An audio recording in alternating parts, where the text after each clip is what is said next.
to read you a lovely story today. It's called The Giant of Jum. I don't know if you've read it. I haven't read it yet, so it'll be a nice story for me.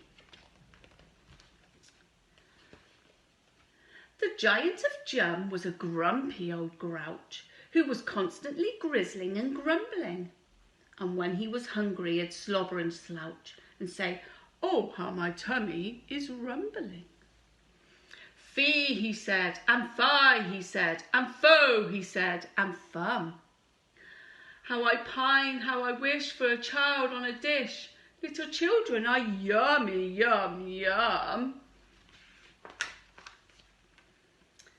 And he thought of a tale that his brother had told of a beanstalk and a boy known as Jack. "He'd be nice," thought the giant, "if eaten quite cold with a side dish of beans for a snack."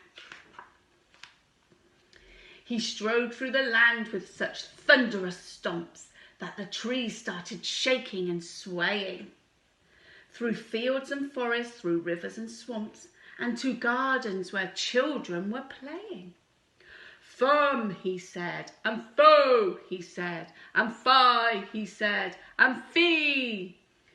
Children, I feel, make a fabulous meal. I will gobble you up for my tea."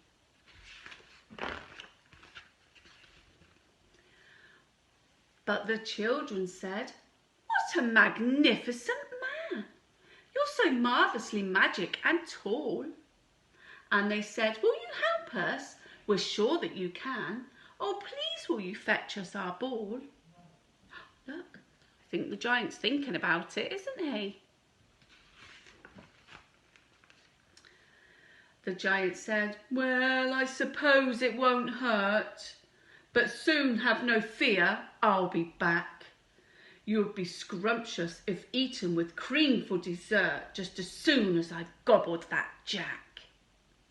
"Foe," he said, and "fum," he said, and "fee," he said, and "fie. Children taste nice mixed with pasta or rice, and they're perfect when popped in a pie." But the children ran up and they yelled, "Look at that! Up there in the leaves, can you see? Oh, please will you help us and rescue our cat? It's got stuck up that sycamore tree." Look, the children are trying to get the cat down. They can't reach the cat. The giant said, "Well, I suppose it won't hurt, but soon, have no fear, I'll be back. You'd be scrumptious if eaten with cream for dessert just as soon as I've gobbled that Jack." "Fie," he said, and "fee," he said, and "fum," he said, and "foe. My very best treat is some children to eat. I will start with the littlest toe." But the smallest boy whispered, "My legs are so sore."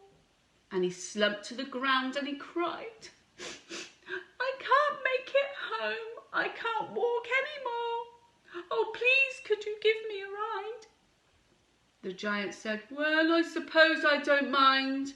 And he lifted the boy on his back. The boy said, "I love you. You're wonderfully kind." "And what is your name?" "I'm called Jack." "Fee," he said, and "fie," he said, and little Jack Snack, is that right? "I'll pulp you and stew you, I'll gulp you and chew you, and I'll gobble you up in one bite." But the children said, "Oh no, you wouldn't. We think you've made a mistake. You're such a kind giant, you couldn't. Nice giants always eat cake." Look how happy that giant looks.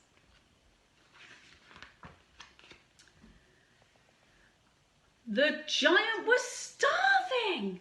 His tummy was rumbling and he said, "Wait, are you sure? I'm grizzly and grumpy and grouchy and grumbly. I've not been called lovely before." "Well, you rescued a cat from a tree," Jack shouted, "and you fetched us our boar. You're so nice."